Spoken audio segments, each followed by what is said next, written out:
I think naturally a lot of people, when things aren't going well, there's chaos around, they just react to it. So how do you begin to teach other people to do exactly what you just described? Because it is needed and that is what's necessary, but it's not easy for most people to. In my experience, that managers sort of tend to get the job, they just get given the job and they get very little training if they do at all.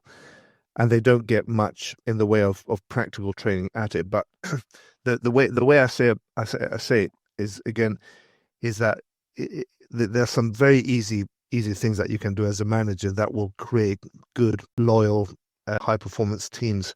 One of them is when you get generally a person who's technical and then becomes a manager, they think that they suddenly absorb everybody's problems.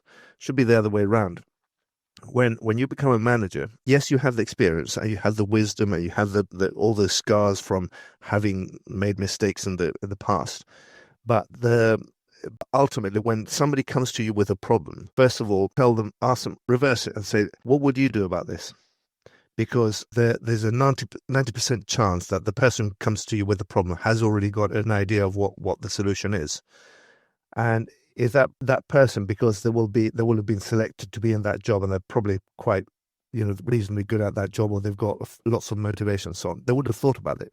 So the question is, even if you know the answer, the question is, what would you do about that job or that problem?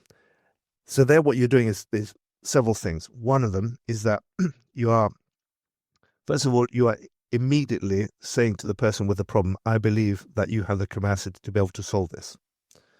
Secondly, you are giving the problem back to them. And by doing that, you're actually helping develop that person. Because what happens generally is that if say an engineer comes up to their manager and says, like, what do I do about this? And that person says, you need to do A, B, C, and D.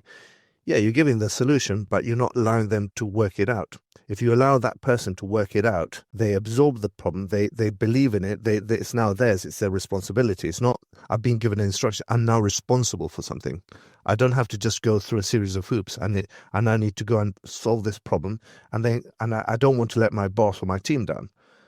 So therefore, they'll do a much better job of it, and then that person will go back to the leader, and they'll say, "This is my thoughts." And then the leader can then say, like, "Well, have you thought about this? Have you thought about that? What about this? What about that?" And then slowly you'll come to the solution. But I think that's one very good aspect of that. That also becomes that creates loyalty. That becomes trust. That becomes sort of the manager not absorbing all the problems, which is one of the biggest sources of stress for leaders. And then then you manage it in a much better way. And in my experience, that is a very easy. It's a very counterintuitive thing for managers, especially young managers, because they think that they have to do everything. It's not. It's exactly not the case.